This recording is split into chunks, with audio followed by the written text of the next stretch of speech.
ಈ ಥರ ಸಣ್ಣ ಮಕ್ಕಳು ಕೈ ನೋಡೋಕ್ಕೆ ಏನು ಕ್ಯೂಟಾಗಿ ಕಾಣಿಸುತ್ತಲ್ವಾ. ನಮ್ಮನೇಲಿ ಇವತ್ತು ಬಿರಿಯಾನಿ ರೆಡಿ ಆಗ್ತಾ ಇದೆ. ವಾವ್! ನಮ್ಮಣ್ಣ ಅದಕ್ಕೆ ಇವತ್ತು ಸ್ವಲ್ಪ ಕೆಲಸ ಇದೆ ಅಂತ ಹೇಳಿ ಶಿವಮೊಗ್ಗಕ್ಕೆ ಹೊರಟಿದ್ರು. ನಮ್ಮನೆಗೆ ಬೆಳಗ್ಗೆ ತಿಂಡಿ ಬಂದು ಇವತ್ತು ರವೆ ಇಡ್ಲಿ ಸೂಪರಾಗಿತ್ತು, ಸಾಫ್ಟಾಗಿತ್ತು ತಿನ್ನೋದಕ್ಕೆ. ತಿಳ್ಕೊಂಡು ಮೇಲೆ ಬರ್ತೀನಿ ಟಾಪ್ ಹೌದಾ? ಬಂದಾಗ ಫುಲ್ ಇದೆ ಅಂತ ಹೇಳಿ ಕಡಿಮೆ ಹಿಂಗೆ ಡೌನ್ ಆಗಿ ರೆಡ್ ಕಲರ್ ಬಂದರೆ ಖಾಲಿ ಇದೆ ಅಂತ ಅತ್ತೆ ಏನಾಗಬೇಕು ಅಳಿಯ ಅತ್ತೆ ಅಳಿಯ ಇಬ್ಬರು ಇಲ್ಲಿ ಕುತ್ಕೊಂಡಿದ್ದಾರೆ ರೂಮಲ್ಲಿ. ಇದು ರೆಡ್ ಇದ್ರೆ ಲೋ ಇದೆ ಅಂತ ಹೇಳಿ, ಗ್ರೀನ್ ಇದ್ರೆ ಹೈ ಇದೆ ಅಂತ ಹೇಳಿ. Hi guys, welcome back to Bindu YouTube channel. Hi guys, welcome back to Bindu YouTube channel. ಇವತ್ತಿನ ಹೊಸ ಬ್ಲಾಗ್ಗೆ ನಿಮ್ಮೆಲ್ಲರಿಗೂ ಸ್ವಾಗತ ಸುಸ್ವಾಗತ. ಬನ್ನಿ ಇವತ್ತಿನ ಬ್ಲಾಗಲ್ಲಿ ಏನಾಗ್ತಿದೆ ಅಂತ ಹೇಳಿ ನೋಡ್ಕೊಬರೋಣ.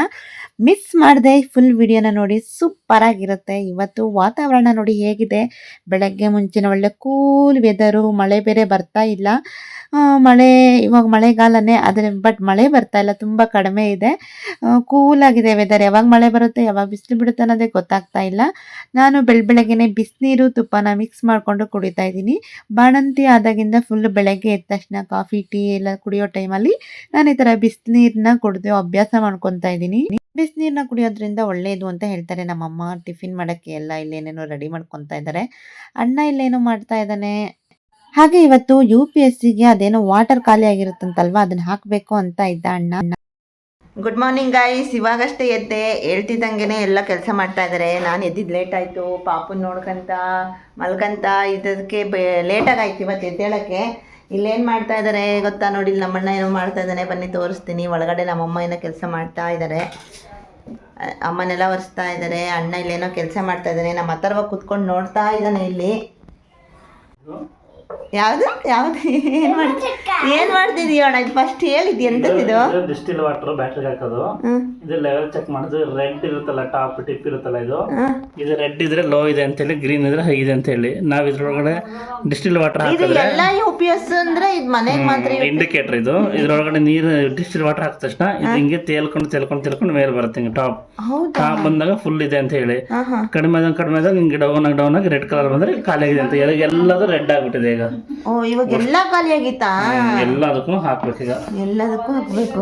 ಹಾಕಿದ್ಮೇಲೆ ಎಲ್ಲ ಹೆಂಗ್ ಹಾಕ್ತಿ ಅದನ್ನ? ಅಥರ್ವ ಮುಟ್ಬೇಡ ಪಾಪ. ಅದ್ರೊಳಗಡೆ ಖಾಲಿ ಪ್ಲೇಸ್ ಇರುತ್ತಾ? ಒಂದೊಂದು ಗ್ಲಾಸ್ ಹಿಡಿಯುತ್ತಲ್ಲೋ?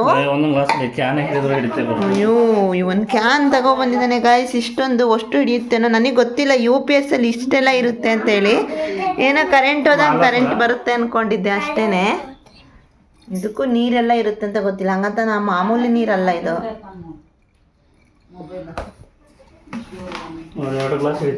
2 ಗ್ಲಾಸ್ ಒಂದೇ ಹಿಡಿತು. ಇನ್ನು ಅಷ್ಟು ಸೇರೋಕ್ಕೂ ಎಷ್ಟು ಗ್ಲಾಸ್ ಹಿಡಿಯುತ್ತೋ ಗೊತ್ತಿಲ್ಲ.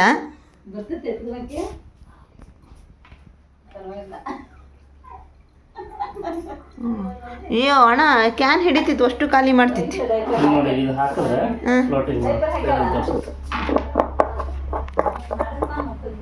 ಗಾಯ್ಸ್, ಇದು ಹಾಕಿದ್ರೆ ಮೇಲ್ ಬರುತ್ತಂತೆ, ನೋಡೋಣ. ಓ, ಬರ್ತಾ ಇದೆ ಮೇಲೆ. ಸ್ವಲ್ಪ ಮೇಲ್ ಬಂತು. ಈ ಕಡೆ ಪಕ್ಕದೆಲ್ಲ ನೋಡಿ ತೆಳಗಡೆ ಇದೆ ರೆಡ್ ಕಲರು. ಇದು ಮಾತ್ರ ಮೇಲ್ ಬರುತ್ತೆ ಇವಾಗ ಹಾಕಿದ್ರೆ. ಆದರೆ ಇನ್ನೊಂದು ಸ್ವಲ್ಪ ಹಿಡಿಯುತ್ತಂತೆ. ಫಿಲ್ಲೇ ಮಾಡೋಣ ಅಂತೇಳಿ ತೆಗ್ದ. ಕರೆಕ್ಟಾಗಿ ಆಗಿತ್ತು. ಆ ಕ್ಯಾನಿಗೂ ಗ್ಲಾಸಿಗೂ ಕಲರು. ನಮ್ಮ ಹತ್ತರ್ವ ನೋಡ್ತಾ ಇದ್ದಾನೆ. ರೆಡ್ ಕಲರ್ ಬರ್ತಾಯ್ತಾ ಚಿನ್ನ? ಹಾಂ, ಇವನಿಗೆ ಎಷ್ಟು ಅರ್ಥ ಆಗಿತ್ತು ಅನ್ನೋದಂಗೆ ಹೇಳ್ತದ ನೋಡಿ. ರೆಡ್ ಕಲರ್ ಬರ್ತಾಯ್ತಂತ. ಹೌದಿದು.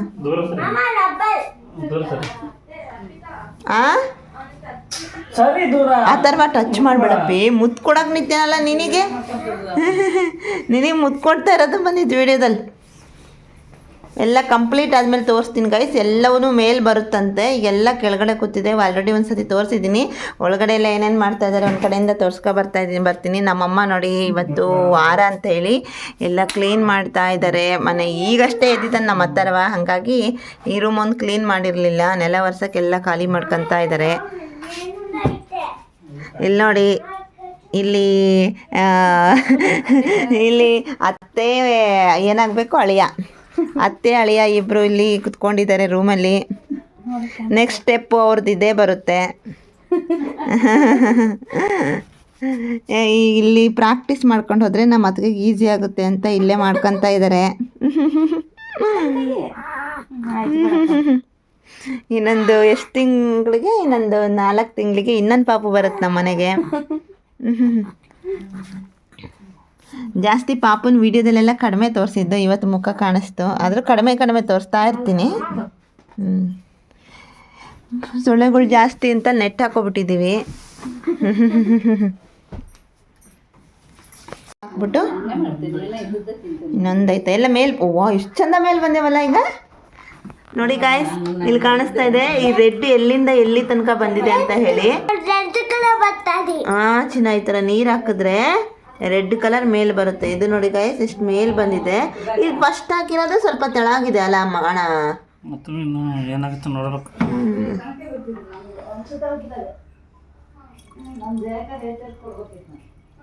ಇದು ಎಷ್ಟು ತಿಂಗಳಿಗೆ ಒಂದ್ಸತಿ ಹಾಕ್ತೀರಿ? ಅದು ನೋಡ್ಕೋಬೇಕು, ಅದು ಎಷ್ಟು ಕಾಲ ಯಾಕಂದ್ರೆ ಯಾವ ಕಾಲ ಅಂದ್ರೆ ನಾವು ಉರ್ಸ್ದಂಗೆ ಬರ್ತಿತ್ತ ಏನೋ ಅದು ಅಲ್ಲ.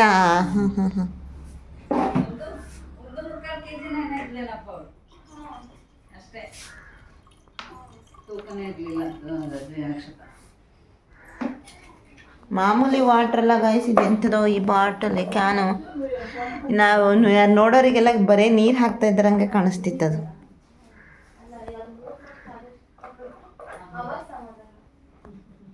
ಬಂತ ಮೇಲೆ ಬಂತು, ಇದು ಮೇಲ್ಗಡೆ ಬಂತು ನೋಡಿ ಗೈಸ್. ಎಲ್ಲ ಮೇಲಾಯ್ತು, ಇದು ಒಂದು ಬಂದಿಲ್ಲ.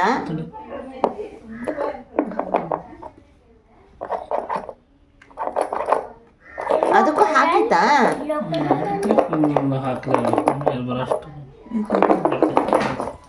ಆಗಿದೆ ನೀರು ಅಂತ ಹೇಳಿ ಸಿರಿಂಜಲ್ಲಿ ಎಳ್ದು ತೆಗಿತಾ ಇದ್ದಾನೆ ಅಣ್ಣ. ಮತ್ತೆ ಕ್ಯಾಪ್ ಹಾಕಿದ್ರೆ ಚೆಲ್ಲೋಗುತ್ತಲ್ವಾ, ಹಾಗಾಗಿ ವೇಸ್ಟ್ ಯಾಕೆ ಮಾಡೋದು ಅಂತ ಹೇಳಿ ಒಂದು ಸಿರಿಂಜಲ್ಲಿ ಎಳಿತಾ ಇದ್ದಾನೆ.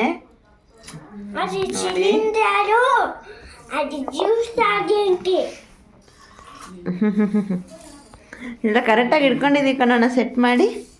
ಇದು ಮೋಸ್ಟ್ಲಿ ಅದು ಹಿಂಗೆ ಹಾಕೋದ್ರದ್ದು ಸಿರಿಂಜಿನ, ಇದಕ್ಕೆ ಸಪ್ರೇಟಾ?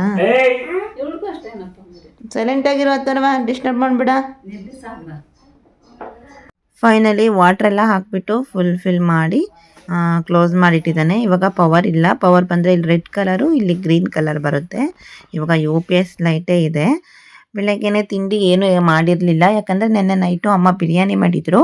ಅದೇ ಬಿರಿಯಾನಿ ಉಳಿದಿತ್ತು, ಹಾಗಾಗಿ ಅದೇ ಬಿರಿಯಾನಿನ ಬಿಸಿ ಮಾಡಿ ಕೊಟ್ಟರು. ಎಲ್ಲರೂ ಬಿರಿಯಾನಿ ತಿಂದರು. ನಮ್ಮ ಅತ್ತಿಗೆ ಪಾಪು ಎತ್ಕೊಂಡು ಕುತ್ಕೊಂಡಿದ್ದಾರೆ. ನನಗೊಂದು ಸ್ವಲ್ಪ ಫ್ರೀ ಅನಿಸುತ್ತೆ, ಯಾರಾದರೂ ಎತ್ಕೊಂಡಿದ್ರೆ ನಾನು ಸ್ವಲ್ಪ ಫ್ರೀಯಾಗಿ ವೀಡಿಯೋನೂ ಮಾಡ್ಕೋಬೋದು, ಸ್ವಲ್ಪ ಫ್ರೀ ಆಗಿರ್ಬೋದು. ಹೊರಗಡೆ ನೋಡಿ ಬಟ್ಟೆ ಹೇಗೆ ಒಣಗಿಸಿದ್ದಾರೆ ಅಂತ ಹೇಳಿ. ಈಗ ಮಳೆಗಾಲ ಅಲ್ವಾ, ಹೊರಗಡೆ ಎಲ್ಲೂ ಬಟ್ಟೆ ಒಣಗ್ಸೋಕ್ಕಾಗಲ್ಲ. ಎಲ್ಲ ಸಣ್ಣ ಪಾಪು ಬಟ್ಟೆಗಳಾಗಿರೋದ್ರಿಂದ ಸಖತ್ ಬಟ್ಟೆ ಆಗಿಬಿಡುತ್ತೆ. ಎಲ್ಲ ಒಳಗಡೆನೆ ಒಣಗಿಸಿದ್ದಾರೆ. ನಮ್ಮಣ್ಣ ತೆಂಗಿನಕಾಯಿ ಸುಲಿತಾ ಇದ್ದಾನೆ. ನಮ್ಮಣ್ಣ ಎಲ್ಲಿ ಹೋಗ್ತಾನೋ ಅಲ್ಲಲ್ಲೇ ನಮ್ಮ ಹತ್ರವ ಹಿಂದಿಂದೆ ಸುತ್ತಾನೆ ಇರ್ತಾನೆ. ನೋಡಿ ಹೇಗೆ ಇದ್ದಾರೆ ಅಂತ ಹೇಳಿ. ಇಬ್ರು ಒಂದೇ ಥರ ಡ್ರೆಸ್ ಹಾಕ್ಕೊಂಡಿದ್ದಾರೆ, ಕಲರು ಅಂದರೆ ಬೇಕಂತ ಹಾಕ್ಕೊಂಡಿರ್ಲಿಲ್ಲ, ಆದರೂ ಅದೇ ಥರ ಸೂಟ್ ಆಗಿಬಿಟ್ಟಿದೆ. ಇಬ್ಬರಿಗೂ ಮ್ಯಾಚಿಂಗ್ ಒಂದೇ ಥರ ಹಾಕ್ಕೊಂಡಂಗಾಗಿದೆ. ಇವತ್ತಿನ ದಿನ ಜಾಸ್ತಿ ಏನು ವಿಡಿಯೋ ಮಾಡೋಕ್ಕೆ ಹೋಗಲಿಲ್ಲ, ಹಾಗೇ ಟೈಮ್ ಪಾಸ್ ಆಗೇ ಹೋಯಿತು. ನೈಟ್ ಆಯಿತು, ಮಲ್ಕೊಂಡು ನೆಕ್ಸ್ಟ್ ಡೇ ಮಾರ್ನಿಂಗ್ ಏನಾಯಿತು ಅಂತ ಹೇಳಿ ಹೇಳ್ತೀನಿ ಕೇಳಿ. ಇಲ್ಲಿ ಇವಾಗ ನಮ್ಮಮ್ಮ ಬೆಳಗ್ಗೆನೇ ಇಡ್ಲಿ ಮಾಡ್ತಾ ಇದ್ದಾರೆ. ರವೆ ಇಡ್ಲಿ ಮಾಡ್ತಾ ಇದ್ದಾರೆ. ಸೂಪರಾಗಿರುತ್ತೆ ನಮ್ಮಮ್ಮ ಮಾಡೋ ರವೆ ಇಡ್ಲಿ, ನನಗಂತೂ ತುಂಬ ಇಷ್ಟ ಆಗುತ್ತೆ. ನಮ್ಮ ಅಥರ್ವಂಗೆ ಬೇಗ ಸ್ಕೂಲಿಗೆ ರೆಡಿ ಮಾಡಿ ಕಳಿಸ್ಬೇಕಲ್ವ, ಹಾಗಾಗಿ ಒಂದು ಟ್ರಿಪ್ಪು ಮೊದಲೇ ಇಡ್ಲಿ ಮಾಡಿಬಿಟ್ಟು ಅಥರ್ವಂಗೆ ತಿನ್ನಿಸಿ ರೆಡಿ ಮಾಡಿ ಕೂರಿಸಿದ್ದಾರೆ. ಅದಕ್ಕೆ ಇಡ್ಲಿ ಜೊತೆಗೆ ಸ್ವಲ್ಪ ಸಾಂಬಾರು ಮಾಡಿದ್ದಾರೆ. ಇಡ್ಲಿ ಸಾಂಬಾರು ಕಾಂಬಿನೇಷನ್ ಸೂಪರ್ ಆಗಿರುತ್ತೆ. ಆದರೆ ನಮ್ಮ ಅಥರ್ವಂಗೆ ಇಡ್ಲಿ ಸಾಂಬಾರ್ಗಿಂತ ಚಟ್ನಿ ಇಡ್ಲಿನೇ ಇಷ್ಟ ಆಗುತ್ತೆ. ಸ್ಕೂಲ್ ಕೂಡ ತಗೊಂಡು ಹೋಗೋಕ್ಕೆ ಸರಿಯಾಗುತ್ತೆ ಚಟ್ನಿ ಆದರೆ ಅಂತೇಳಿ ಚಟ್ನಿ ಕೂಡ ಮಾಡಿದ್ದಾರೆ ನಮ್ಮಮ್ಮ. ಅವನು ರೆಡಿಯಾಗಿ ಅವ್ರ ಅತ್ತೆ ಮಾಮನ ಜೊತೆ ಮಾತಾಡ್ತಾ ಕುತ್ಕೊಂಡಿದ್ದಾನೆ. ಇನ್ನೇನು ವ್ಯಾನ್ ಬಂದರೆ ಸ್ಕೂಲಿಗೆ ಕಳಿಸ್ಬೇಕು. ಹಾಗೆ ಸೆಕೆಂಡ್ ಟ್ರಿಪ್ ಇಡ್ಲಿ ಕೂಡ ಬೇಯಿತು. ನಮ್ಮಮ್ಮ ಮುಖ ತೊಳಿರಿ ಬೇಗ ತಿಂದ್ರಿ ಅಂತ ಹೇಳ್ತಾ ಇದ್ರು. ಅಷ್ಟರಲ್ಲೇ ನಮ್ಮ ಅಥರ್ವನ ವ್ಯಾನ್ ಬಂತು. ಅವನಿಗೆ ಮಾಮನೇ ಕಳಿಸ್ಬೇಕಾಗಿತ್ತು. ಅವನಿಗೆ ಯಾರು ಹೊಸೊಬ್ರು ಮನೆಗೆ ಬರ್ತಾರೋ ಅವರೇ ಕಳಿಸ್ಬೇಕು. ಅದರಲ್ಲೂ ಮಾಮ ಅಂದರೆ ತುಂಬ ಇಷ್ಟ ಅಲ್ವಾ, ಅವನೇ ಬಿಟ್ಟು ಬರ್ಬೇಕು ಅವನಿಗೆ. ಇವಾಗ ಅವನಿರಷ್ಟು ದಿನ ಈಗ ವ್ಯಾನಿಗೆ ಕಳಿಸ್ಬಂದು ಟಿಫಿನ್ ತಿನ್ನಬೇಕು. ಟಿಫಿನ್ ಅಮ್ಮ ಬಿಸಿಯಾಗಿ ಇಡ್ಲಿ ಮಾಡಿದ್ದಾರಲ್ಲ, ಸೂಪರಾಗಿರುತ್ತೆ ತಿನ್ನೋದಕ್ಕೆ ಕೂಡ. ಬೆಳಗ್ಗೆನೆ ನಮ್ಮ ಅಥರ್ವನ ಸ್ಕೂಲಿಗೆ ಕಳಿಸ್ಕೊಬಿಟ್ರೆ ಆಮೇಲೆ ಯಾವ ಕೆಲಸನಾದ್ರೂ ಮಾಡ್ಕೋಬಹುದು. ಅಥರ್ವ ಇದ್ದಾನೆ ಅಂದ್ರೆ ಯಾವ ಕೆಲಸನೂ ಬೇಗ ಬೇಗ ಆಗಲ್ಲ. ಅವ್ನು ಹೋದ್ಮೇಲೆ ಎಲ್ಲ ಕೆಲಸನೂ ಸ್ಪೀಡಾಗಿ ಆಗ್ಬಿಡುತ್ತೆ. ಇಡ್ಲಿ ನೋಡಿ ಏನ್ ಚೆನ್ನಾಗಿ ಕಾಣಿಸ್ತಾ ಇದೆ. ಆದ್ರೆ ರವೆ ಇಡ್ಲಿ ಅಲ್ವಾ, ಮುರ್ಕೊಂಡು ತಿಂತಾ ಇದ್ರೊಳ್ಳೆ ಸಾಫ್ಟ್ ಆಗಿ ಬರುತ್ತೆ. ನನಗಂತೂ ತುಂಬಾ ಇಷ್ಟ ಆಗ್ಬಿಡುತ್ತೆ. ನಮ್ಮ ಮನೇಲಿ ಎಲ್ಲರೂ ಇಷ್ಟಪಟ್ಟು ತಿಂತಾರೆ ಇಡ್ಲಿ ಅಂದ್ರೆ. ಅಂದ್ರೆ ಎಲ್ಲ ಇಡ್ಲಿನೂ ಇಷ್ಟ ಆಗಲ್ಲ, ಈ ತರ ರವೆ ಇಡ್ಲಿ ತುಂಬಾ ಇಷ್ಟ ಆಗುತ್ತೆ. ಹಾಗೆ ಪಾಪುಗೆ ವೆಯ್ಟ್ ಚೆಕ್ ಮಾಡಕ್ಕೆ ಅಂತೇಳಿ ಆಶಾ ವರ್ಕರ್ ಬಂದಿದ್ರು ಇವತ್ತು. ಪಾಪು ವೆಯ್ಟ್ ಚೆಕ್ ಮಾಡಬೇಕು ಅಂತ ಹೇಳಿ. ಹಾಗೆ ಅವ್ರ ಕೆಲಸನ ಮುಗಿಸ್ಕೊಂಡು ಏನೋ ಸ್ವಲ್ಪ ಫಾರಂ ಏನೋ ಇಸ್ಕೊಳೋದಿತ್ತು ಅಂತ ಹೇಳಿ ಮನೆಗೆ ಬಂದಿದ್ರು. ಈಗ ಟಿಫಿನ್ ಎಲ್ಲ ಆಯ್ತು. ಮಧ್ಯಾಹ್ನಕ್ಕೆ ಏನಪ್ಪ ಒಂದು ತಿಂಡಿ ಆದ ತಕ್ಷಣ ನಮ್ಮ ಅಮ್ಮಂಗೆ ಟೆನ್ಷನ್, ಮಧ್ಯಾಹ್ನಕ್ಕೆ ಏನು ಮಾಡಲಿ ಅಂತ ಹೇಳಿಬಿಟ್ಟು ಒಂದು ಹೊತ್ತಿಂದ ಆಯಿತು ಅಂದರೆ ಇನ್ನೊಂದು ಹೊತ್ತಿನ ಟೆನ್ಷನ್. ಮನೆಗೆ ಇರೋರಿಗೆ, ಮನೇಲಿ ಕೆಲಸ ಮಾಡೋರಿಗೆ ಅದೇ ಫಸ್ಟ್ ಟೆನ್ಷನ್. ಇಲ್ಲಿ ಹೊರಗಡೆ ಹಲಸಿನ ಹಣ್ಣಿನ ಮರ ಗಾಳಿಗೆ ಬೀಳ್ತಾ ಇತ್ತು. ಹಾಗೆ ಯಾರೋ ಬಂದಿದ್ರು, ಮರ ಕಡಿದ್ಬಿಟ್ಟು ಸೊಪ್ಪು ತಗೊಂಡು ಹೋಗ್ತೀವಿ ಅಂತ ಹೇಳಿ. ನಮಗೂ ಮರ ಕಡಿಬೇಕಾಗಿತ್ತು, ಅವರಿಗೂ ಸೊಪ್ಪು ಬೇಕಾಗಿತ್ತು. ಹಾಗಾಗಿ ಎರಡು ಕೆಲಸ ಆಗುತ್ತೆ ಅಂತ ಹೇಳಿ ಕಡ್ಕೊಂಡು ಹೋಗಕ್ಕೆ ಹೇಳಿದ್ವಿ. ಎಲ್ಲ ಕಡಿತಾ ನಿಂತ್ಕೊಂಡಿದ್ದಾರೆ ಹಲಸಿನ ಹಣ್ಣಿನ ಮರ. ಹಾಗೆ ನಮ್ಮ ಅತ್ತಿಗೆ ತಿಂಡಿ ತಿಂತಾ ಇದ್ದಾರೆ. ಇಲ್ಲಿ ಒಳಗಡೆ ಹೇಳಿದ್ನಲ್ವಾ ಆಶಾ ವರ್ಕರ್ ಬಂದಿದ್ರು ಅಂತ ಹೇಳಿ, ಅವ್ರಿಗೇನೋ ಫಾರಂ ಬೇಕು ಅಂತ ಹೇಳಿ ಅವರು ಏನೋ ಅಮ್ಮನ ಹತ್ರ ಏನೋ ಇಸ್ಕೊಂತಾ ಇದ್ರು. ಎಲ್ಲರೂ ಇದ್ದಾಗ ಎಷ್ಟು ಬೇಗ ದಿನ ಕಳೆಯುತ್ತೆ ಗೊತ್ತೇ ಆಗೋದಿಲ್ಲ. ಟೈಮ್ ಹೋಗ್ತಾನೆ ಇರುತ್ತೆ, ಕೆಲಸ ಆಗ್ತಾನೆ ಇರುತ್ತೆ, ದಿನ ಮಾತ್ರ ಕಳೆದು ಹೋಗ್ತಾನೆ ಇರುತ್ತೆ. ನಮ್ಮ ಅತ್ತಿಗೆ ಕೂಡ ಪ್ರೆಗ್ನೆಂಟ್ ಇದ್ರು. ಹಾಗಾಗಿ ಅವರಿಗೆ ಹಾಸ್ಪಿಟಲಿಂದ ಫೋನ್ ಬಂದಿತ್ತು, ಸ್ಕ್ಯಾನಿಂಗ್ ಸೆಂಟರಿಗೆ ಬಂದ್ಬಿಟ್ಟು ಸ್ಕ್ಯಾನಿಂಗ್ ಮಾಡಿಸ್ಕೊಂಡು ಹೋಗಿ ಅಂತ ಹೇಳಿ. ಹಾಗಾಗಿ ಅವರು ಹೊರಡೋಣ ಅಂತ ಹೇಳಿ ರೆಡಿ ಆಗ್ತಾ ಇದ್ರು. ನಮ್ಮ ಅಣ್ಣ ಕಾರ್ ತೆಗೆದು ಹೊರಗಡೆ ಇಡ್ತಾ ಇದ್ದಾನೆ.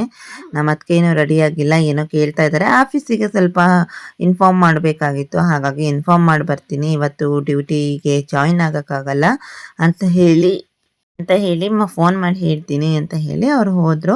ನಮ್ಮಣ್ಣ ಕಾರ್ ಹೊರಗಡೆ ತೆಗೆದಿಟ್ಕೊಂಡ್ರು. ರೆಡಿ ಆದಮೇಲೆ ಡೈರೆಕ್ಟಾಗಿ ಹೋಗ್ಬೋದು ಅಂತ ಹೇಳಿ ಹೊರಗಡೆ ಕಾರ್ ತೆಗಿತಾ ಇದ್ದ. ಹಾಗೆ ಸ್ವಲ್ಪ ಪಕ್ಕದಲ್ಲಿ ವಾಟರ್ ಪೈಪ್ ಹಾಕಿದ್ವಿ, ಅದು ನೀರು ಬರೋದಕ್ಕೆ ಹಿಂದ್ಗಡೆ.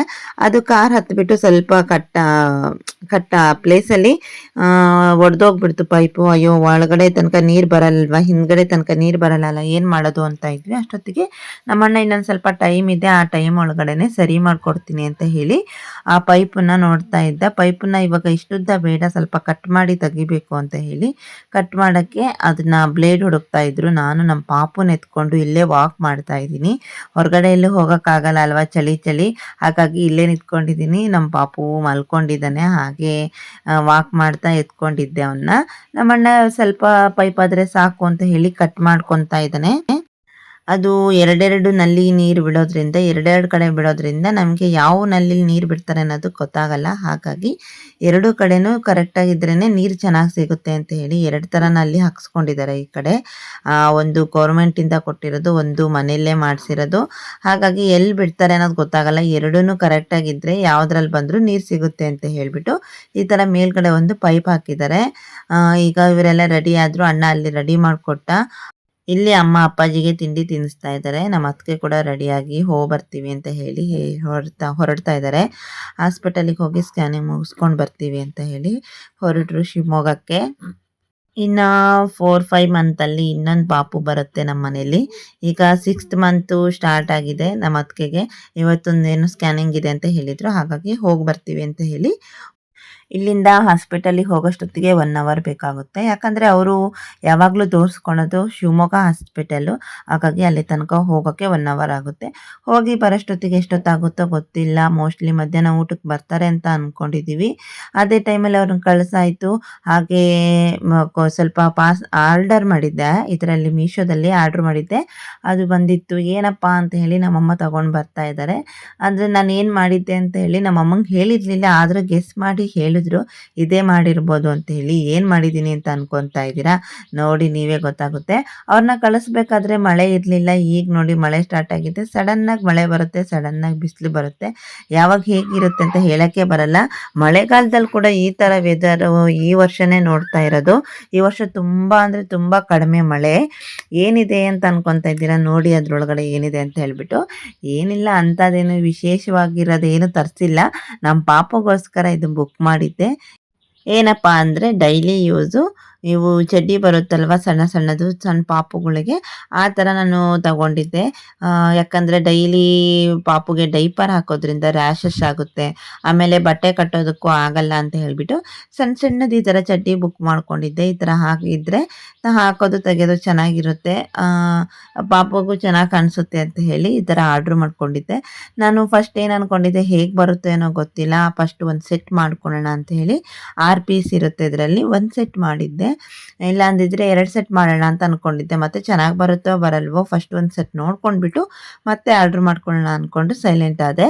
ನೋಡಿ ತುಂಬ ಚೆನ್ನಾಗಿ ಬಂದಿದೆ. ನ್ಯೂ ಬಾರ್ನ್ ಬೇಬಿ ಕೂಡ ತುಂಬ ಯೂಸ್ ಆಗುತ್ತೆ. ನಮ್ಮ ಪಾಪುಗಂತೂ ಸಖತ್ ಸೆಟ್ ಆಗಿದೆ ಇದು. ನಮ್ಮ ಪಾಪುಗಿನ್ನೂ 1 ಮಂತು ಆಗಿಲ್ಲ, ಇನ್ನು ಒಂದು 4-5 ಡೇಸ್ ಇದೆ, ಅಷ್ಟೊತ್ತಿಗೆ ಇದನ್ನ ತಗೊಂಡಿದ್ದೆ ನಾನು. ಆದರೆ ಏನಪ್ಪ ಅಂದರೆ ಇದು 6 ಇರೋದ್ರಿಂದ ಜಾಸ್ತಿ ಹೊತ್ತೇನು ಆಗೋದಿಲ್ಲ. ಡೈಪರ್ ಹಾಕಿದ್ರೆ ರ್ಯಾಷಸ್ ಆಗುತ್ತೆ ಅಂತ ತರಿಸ್ಕೊಂಡೆ. ಇದನ್ನು ಜಾಸ್ತಿ ಹೊತ್ತಿಲ್ಲ, 1 ಅವರಲ್ಲಿ 6 ತೆಗೆದು ಬಿಡ್ತಾನೆ, ಅಷ್ಟೊಂದು ಯೂರಿನ್ ಪಾಸ್ ಮಾಡ್ತಾನೆ ಇರ್ತಾನೆ ನಮ್ಮ ಪಾಪು. ಆಮೇಲೆ ನಮ್ಮ ಪಾಪು ಹತ್ರನೇ ಸ್ವಲ್ಪ ಹೊತ್ತು ಮಲ್ಕೊಂಡು ಟೈಮ್ ಪಾಸ್ ಮಾಡಿ ಆಟ ಆಡಿಕೊಂಡು ಇಷ್ಟೊತ್ತಿಗೆ ಅವರು ಬಂದರು. ಶಿವಮೊಗ್ಗದಿಂದ ಹಾಸ್ಪಿಟಲಿಗೆ ಹೋಗಿ ಬಂದರು. ಬರಬೇಕಾದ್ರೆ ಹಾಗೆ ಮಾರ್ಕೆಟಿಗೆ ಹೋಗಿ ಬಂದಿದ್ದರು. ಯಾಕಂದರೆ ಇವಾಗ ತರಕಾರಿ ತಗೊಬರೋದಕ್ಕೆ ನಮ್ಮ ಕಡೆ ವೀಕ್ಲಿ 1 ಟೈಮ್ ಮಾತ್ರನೇ ವೆಜಿಟೇಬಲ್ ಮಾರ್ಕೆಟ್ ಅಂದರೆ ಇಡ್ತಾರೆ, ಹಾಗಾಗಿ ಅವಾಗೆ ತಗೊಬರ್ಬೇಕಾಗುತ್ತೆ. ಹಾಗೆ ಹೋಗಿದ್ದೀವಲ್ವ, ಬರಬೇಕಾದ್ರೆ ತಗೊಬರ್ತೀವಿ ಅಂತ ಹೇಳಿ ಅವರೇ ತಗೊಬಂದಿದ್ದಾರೆ. ಹಾಗಾಗಿ ನಮ್ಮ ಅಮ್ಮಂಗೆ ಅಲ್ಲಿಗೆ ಹೋಗೋ ಕೆಲಸ ಇರಲಿಲ್ಲ. ಇಲ್ಲ ಅಂದಿದ್ರೆ ನಮ್ಮಮ್ಮ ಈ ಮಳೆಯಲ್ಲಿ ಹೋಗಿ ತಗೊಂಡು ಬರಬೇಕಾಗಿತ್ತು. ಮನೇಲೇ ಸಿಕ್ಕಾಪಟ್ಟೆ ಕೆಲಸ ಇದೆ. ಈ ಕೆಲಸದಲ್ಲಿ ಅಲ್ಲಿಗೆ ಹೋಗೋದು ಅಂದಿದ್ರೆ ಇನ್ನೂ ಟೆನ್ಷನ್ ಆಗ್ತಾ ಇತ್ತು, ನಮ್ಮ ಅಮ್ಮಂಗೆ ತುಂಬ ಕೆಲಸ ಆಗ್ಬಿಡ್ತಾ ಇತ್ತು. ಇವ್ರು ಹೋಗಿ ಬಂದಿರೋದು ಒಂದು ಒಳ್ಳೇದೇ ಆಯಿತು ನಮಗೆ, ಅವರೇ ತಗೊಬಂದಿರೋದ್ರಿಂದ. ಬರಬೇಕಾದ್ರೆ ನಮ್ಮ ಹತ್ರ ಒಂದು ಸ್ಕೂಲ್ ಬಿಡೋ ಟೈಮ್ ಕೂಡ ಆಗಿತ್ತು, ಹಾಗಾಗಿ ಅವನು ಸ್ಕೂಲಿಂದನೂ ಕರ್ಕೊಬಂದಿದ್ದಾರೆ. ಇಲ್ಲ ಅವನು 1 ಅವರ್ ಬೇಗನೆ ಬಂದಂಗಾಯಿತು. ಇಲ್ಲ ಅಂದಿದ್ರೆ ಎಲ್ಲ ಮಕ್ಕಳನ್ನು ಮನೆ ಹತ್ರ ಹೋಗಿ ಇಳಿಸಿ ನಮ್ಮನೆ ಹತ್ರ ಬರೋಷ್ಟೊತ್ತಿಗೆ ಇನ್ನೂ 1 ಅವರ್ 1.5 ಅವರ್ ಲೇಟ್ ಆಗ್ತಾ ಇತ್ತು ನಮ್ಮ ಹತ್ರವ ಬರೋದು. ಈಗ ಸ್ಕೂಲಿಂದ ಡೈರೆಕ್ಟಾಗಿ ಇವರೇ ಕರ್ಕೊಬಂದಿರೋದ್ರಿಂದ ಇವನು ಬೇಗ ಬಂದಿದ್ದಾನೆ. ಅವನಿಗೊಂಥರ ಖುಷಿ, ಇವತ್ತು ವ್ಯಾನಲ್ಲಿ ಬರಲಿಲ್ಲ, ನಮ್ಮ ಅತ್ತೆ ಮಾವರ ಜೊತೆ ಕಾರಲ್ಲಿ ಬಂದೆ ಅನ್ನೋ ಖುಷಿ ಅವನಿಗೆ. ಹಾಗೆ ಬರಬೇಕಾದ್ರೆ ಮಾರ್ಕೆಟಿಗೆ ಹೋಗಿದ್ರಲ್ವ, ಅದನ್ನು ಮಂಡಕ್ಕಿ ಕೈಯಲ್ಲಿ ಕೊಟ್ಟಿದ್ದಾರೆ, ಮಂಡಕ್ಕಿ ತೊಗೊಂಡು ಹೋಗು ಅಂತೇಳಿ. ಅವನಿಗೆ ಡೈಲಿ ಒಂದು ಅಭ್ಯಾಸ ಇದೆ. ಸ್ಕೂಲಿಂದ ಬರ್ತಿದ್ದಂಗೆ ನಾನು ಲಂಚ್ ಬಾಕ್ಸ್ ಖಾಲಿ ಮಾಡಿದ್ದೀನಿ, ನೋಡು ಮಮ್ಮಿ, ಇವತ್ತು ಈ ಹೋಮ್ವರ್ಕ್ ಕೊಟ್ಟಿದ್ದಾರೆ ನೋಡು ಮಮ್ಮಿ ಅಂತ ತೋರಿಸೋ ಅಭ್ಯಾಸ ಇದೆ. ಇವತ್ತು ಮಾತ್ರ ಅವ್ರು ಬಂದಿರೋದ್ರಿಂದ ಯಾವುದೇ ಥರ ಏನು ಹೇಳ್ತಾ ಇಲ್ಲ, ಫುಲ್ ಖುಷಿಯಾಗಿ ಅವ್ರ ಹಿಂದೆನೇ ಸುತ್ತಾ ಆಟ ಆಡ್ತಾ ಇರೋದೊಂದೇ ಅವನಿಗೆ. ಇವತ್ತು ಹೋಮ್ವರ್ಕು, ಲಂಚ್ ಬಾಕ್ಸ್ ಬಗ್ಗೆ, ಊಟದ ಬಗ್ಗೆ ಏನೂ ಇರಲ್ಲ. ಅವ್ರು ಬಂದರು ಅಂದರೆ ಅವ್ರ ಜೊತೆಗೆ ಆಟ ಆಡ್ಕೊಂಡಿರ್ತಾನೆ. ಹೋಗಬೇಕಾದ್ರೆ ನಮ್ಮ ಅತ್ತಿಗೆ ಟೆನ್ಷನ್ ಆಗಿ ಹೋಗಿದ್ರು, ಬರಬೇಕಾದ್ರೆ ನಗಾಡ್ತಾ ಬರ್ತಾ ಇದ್ದಾರೆ ಖುಷಿಯಾಗಿ. ನಮ್ಮಣ್ಣ ತರಕಾರಿ ಬ್ಯಾಗನ್ನು ತಗೊಂಡು ಬರ್ತಾ ಇದ್ದಾರೆ. ಪಾಪ ಹೋಗಬೇಕಾದ್ರೆ ಲ್ಯಾಪ್ಟಾಪ್ ಕೂಡ ತಗೊಂಡು ಹೋಗಿದ್ರು, ಏನಾದರೂ ವರ್ಕ್ ಬಂದರೆ ಅಲ್ಲೇ ಮಾಡಬೇಕು ಅಂತ ಹೇಳಿ. ತುಂಬ ಬ್ಯುಸಿ ವರ್ಕು, ಅವ್ರ ಕೆಲಸ ಅಂತೂ ಹೇಳಲೇಬಾರ್ದು, ಅಷ್ಟೊಂದು ಕೆಲಸ ಇರುತ್ತೆ. ನನಗೂ ಗೊತ್ತಿರಲಿಲ್ಲ ಈ ಥರ ಕೆಲಸ ಇರುತ್ತಾ ಅಂತ ಹೇಳಿಬಿಟ್ಟು. ಅಷ್ಟೊಂದು ಕೆಲಸ ಕೊಟ್ಟಿರ್ತಾರೆ. ಇಂಜಿನಿಯರ್ಸ್ ಅಂದ್ರೂ ನೋಡೋಕೆ ಮಾತ್ರ ಇಂಜಿನಿಯರ್ ಅನ್ಕೊತೀವಿ, ಅವರಿಗೂ ತುಂಬಾ ವರ್ಕ್ ಇರುತ್ತಪ್ಪ ಅನಿಸ್ಬಿಡ್ತು. ನೋಡಿ ಬರಬೇಕಾದ್ರೆ ಇದನ್ನ ಎಗ್ ಪಾಪ್ಸ್ ತಗೊಬಂದಿದ್ರು. ಬಿಸಿ ಇರಬೇಕಾದ್ರೆ ತಿಂದ್ರೇ ಸಖತ್ತಾಗಿರುತ್ತೆ, ತಣ್ಣಗಾದ್ಮೇಲೆ ತಿಂದರೆ ಚೆನ್ನಾಗಿರಲ್ಲ. ಹಾಗಾಗಿ ತಗೊಬರ್ತಿದ್ದಂಗೆ ಎಲ್ಲರೂ ಪಪ್ಸ್ ತಿಂತ ಕುತ್ಕೊಂಡಿದ್ದಾರೆ. ಹಾಗೆ ದಿಲ್ ಪಸಂದ್ ನೋಡಿ ಕಟ್ ಮಾಡಿಸ್ಕೊಂಡು ಬಂದಿದ್ದಾರೆ. ದಿಲ್ ಪಸಂದ್ ಆದರೂ ಅಷ್ಟೇ ಬಿಸಿ ಇರ್ಬೇಕಾದ್ರೆ ತಿಂದರೆ ಸೂಪರಾಗಿರುತ್ತೆ. ನಮ್ಮ ಅಥರ್ವಂಗಂತೂ ತುಂಬಾ ಇಷ್ಟಪಟ್ಟು ತಿಂತಾನೆ ಈ ಥರ ಪಪ್ಸು, ದಿಲ್ ಪಸಂದ್ ಇವೆಲ್ಲ ತುಂಬಾ ಇಷ್ಟಪಟ್ಟು ತಿಂತಾನೆ. ನಮ್ಮ ಮನೇಲಿ ಮಾರ್ಕೆಟಿಗೆ ಹೋಗಿ ಬಂದಿರೋ ದಿನ ಮಂಡಕ್ಕಿ ಅಂತೂ ಕಾಮನ್ನಾಗಿ ತಂದೇ ತರ್ತಾರೆ. ಅದನ್ನು ಮಸಾಲೆ ಮಂಡಕ್ಕಿ ಮಾಡ್ಕೊಂಡು ತಿಂತಾ ಇದ್ರೆ ಸೂಪರಾಗಿರುತ್ತೆ. ಹಾಗೆ ಇವತ್ತು ಏನು ಮಾಡೋದು ಅಂತ ಹೇಳಿ ಅನ್ಕೊತಾ ಇದ್ರು. ಮಾರ್ಕೆಟಿಂದ ಬರ್ತಾ ಇವತ್ತು ಮೀನು ತಗೊಬರೋಣ ಅಂತ ಅನ್ಕೊಂಡಿದ್ರು. ಮೀನು ಸಿಕ್ಕಿಲ್ಲ ಅಂತ ಹೇಳಿ ಚಿಕನ್ ತಗೊಬರ್ತೀವಿ ಅಂತ ಹೇಳಿ ನಮ್ಮ ಅಣ್ಣ ಅಂದ. ಹಾಗೆ ಮಾರ್ಕೆಟಿಂದ ಏನೇನು ತಗೊಬಂದಿದ್ದಾರೆ ಅಂತ ಹೇಳಿ ನೋಡಿ. ಈ ಕಡೆ ಬ್ಯಾಗನ್ನು ಫುಲ್ ಓಪನ್ ಮಾಡಿ ತೋರಿಸಿಲ್ಲ, ಬ್ಯಾಗ್ ಒಳಗಡೆ ಹಾಗೆ ಇದೆ, ಎಲ್ಲ ತೆಗೆದ್ಬಿಟ್ಟು ಜೋಡಿಸ್ಬೇಕು. ಹಾಗೆ ಚಿಕನಲ್ಲಿ ಏನು ಮಾಡೋದು ಅಂತ ಅನ್ಕೊತಾ ಇದ್ವಲ್ವಾ. ನಮ್ಮ ಮನೆಗೆಲ್ಲರಿಗೂ ಬಿರಿಯಾನಿನೇ ಇಷ್ಟ, ಸಾಂಬಾರ್ಗಿಂತ ಬಿರಿಯಾನಿನೇ ಸೂಪರಾಗಿರುತ್ತೆ. 1 ಟೈಮ್ ತಿಂದ್ರೂ ಒಳ್ಳೆ ಬಿಸಿಯಾಗಿ ಒಳ್ಳೆ ಟೇಸ್ಟಾಗಿರುತ್ತೆ ಅಂತ ಹೇಳಿಬಿಟ್ಟು ಎಲ್ಲರೂ ಬಿರಿಯಾನಿನೇ ಇಷ್ಟಪಡ್ತಾರೆ. ಹಾಗಾಗಿ ಬಿರಿಯಾನಿ ಮಾಡೋದಕ್ಕೆ ನಮ್ಮ ಅಣ್ಣ ಅತ್ತಿಗೆ ಎಲ್ಲ ಕಟ್ ಮಾಡಿ ಹೆಲ್ಪ್ ಮಾಡ್ತಾ ಇದ್ದಾರೆ. ನಮ್ಮಮ್ಮ ಬಿರಿಯಾನಿ ಮಾಡ್ತಾ ಇದ್ದಾರೆ. ಬಿರಿಯಾನಿ ಅಂತೂ ಬಿಸಿಯಾಗಿರ್ಬೇಕಾದ್ರೆ ತಿಂದರೆ ಸೂಪರಾಗಿರುತ್ತೆ. ನಮ್ಮ ಅಥರ್ವ ಈ ಕಡೆ ಪಾಪು ಕಟ್ಟಿರೋ ಜೋಲಿಯಲ್ಲಿ ಆಟ ಆಡ್ತಾ ಇದ್ದಾನೆ. ನಮ್ಮ ಪಾಪುಗೂ ಜೋಲಿ ಕಟ್ಟಿದ್ದೀವೋ, ಸಣ್ಣ ಪಾಪು ಕಟ್ಟಿದ್ದೀವೋ, ಈ ದೊಡ್ಡ ಪಾಪು ಕಟ್ಟಿದ್ದೀವೋ ಅರ್ಥನೇ ಆಗ್ತಾ ಇಲ್ಲ. ಹಾಗೆ ಇವ್ರನ್ನ ಫೈನಲಿ ಬಿರಿಯಾನಿ ರೆಡಿ ಆಗ್ತಾ ಇದೆ. ಇನ್ನೊಂದು ಸ್ವಲ್ಪ ಹೊತ್ತಲ್ಲಿ ಬಿರಿಯಾನಿ, ಬಿಸಿ ಬಿಸಿ ಬಿರಿಯಾನಿ ಸರ್ವ್ ಮಾಡ್ತಾರೆ. ಸಖತ್ತಾಗಿದೆ ಬಿರಿಯಾನಿ. ನೋಡ್ತಾ ಇದ್ರೇನೆ ನನಗಂತೂ ಬಾಯಲ್ಲಿ ನೀರು ಬರುತ್ತೆ. ಬಿಸಿ ಬಿಸಿ ಬಿರಿಯಾನಿ ಎಷ್ಟೊತ್ತಿಗೆ ಕೊಟ್ಟರು ತಿನ್ನೋಣ ಅಂತ ಅನ್ಸುತ್ತೆ. ನಮ್ಮ ಅಣ್ಣಾರ್ ಬಂದ ಮೇಲೆ ಇದು 2ನೇ ಸತಿ ಬಿರಿಯಾನಿ ಮಾಡ್ತಾ ಇರೋದು ನಾವು. ಮನೇಲಿ ಮಾಡೋ ಬಿರಿಯಾನಿ ಒಂದ್ಸತಿ ಅಲ್ಲ 2 ಸತಿ ಅಲ್ಲ ಯಾವಾಗ ಮಾಡ್ತಾ ಇದ್ರು ತಿನ್ನೋಣ ಅನ್ಸುತ್ತೆ. ಈ ಬಿರಿಯಾನಿ ಪಲಾವ್ ಅಂದ್ರೆ ನಮ್ಮ ಮನೇಲಿ ಸ್ವಲ್ಪ ಜಾಸ್ತಿನೇ ಮಾಡೋದು, ತುಂಬಾ ಇಷ್ಟಪಟ್ಟು ತಿಂತಾರೆ. ಹಾಗಾಗಿ ಈ ಹೋಟೆಲಲ್ಲಿ ಸಿಗೋ ಬಿರಿಯಾನಿ ಎಲ್ಲ ಡೈಲಿ ತಿನ್ನೋಕ್ಕಾಗಲ್ಲ. ಇದಾದ್ರೆ ವಾರದಲ್ಲಿ 1-2 ಸರಿ ಆದ್ರೆ ತಿನ್ಬೋದು, ಅಷ್ಟೊಂದೇನು ಬೋರ್ ಅನ್ಸೋದಿಲ್ಲ. ಫೈನಲಿ ಬಿರಿಯಾನಿ ಆಯ್ತು, ಎಲ್ಲರೂ ಊಟ ಮಾಡ್ತಾ ಕುತ್ಕೊಂಡಿದೀವಿ. ತುಂಬಾ ದಿನ ಆಗೋಯ್ತು ಈ ತರ ಎಲ್ಲ ತಿಂದೆ ಅಂತ ಹೇಳ್ತಾ ಇರ್ತೀನಲ್ವಾ. ಎಲ್ಲಿ ಬೇಕೋ ಅಲ್ಲಿ ಕುತ್ಕೊಂಡು ಒಬ್ಬೊಬ್ಬರೇ ತಿಂತಾ ಇದ್ವಿ. ಈಗಂತೂ ಜನ ಕಡಿಮೆ ಆಗಿರೋದ್ರಿಂದ ಹಿಂಗ್ ರೌಂಡ್ ಕುತ್ಕೊಂಡು ತಿಂದಿರೋದೇ ತುಂಬಾ ಕಡಿಮೆ ಆಗೋಯ್ತು. ನೋಡಿದ್ರಲ್ವಾ ಗೈಸ್, ಇವತ್ತಿನ ಬ್ಲಾಗ್ ಹೀಗಿತ್ತು. ಫಸ್ಟ್ ಟೈಮ್ ನಮ್ಮ ಚಾನಲ್ ಯಾರಾದ್ರೂ ನೋಡ್ತಾ ಇದ್ರೆ ಪ್ಲೀಸ್ ಸಬ್ಸ್ಕ್ರೈಬ್ ಮಾಡ್ಕೊಂಡು ನೋಡಿ ಅಂತ ಹೇಳ್ತಾ ಇವತ್ತಿನ ಬ್ಲಾಗ್ನ ಮುಗಿಸ್ತಾ ಇದ್ದೀನಿ. ಓಕೆ ಗೈಸ್, ಬಾಯ್ ಬಾಯ್, ಟೇಕ್ ಕೇರ್.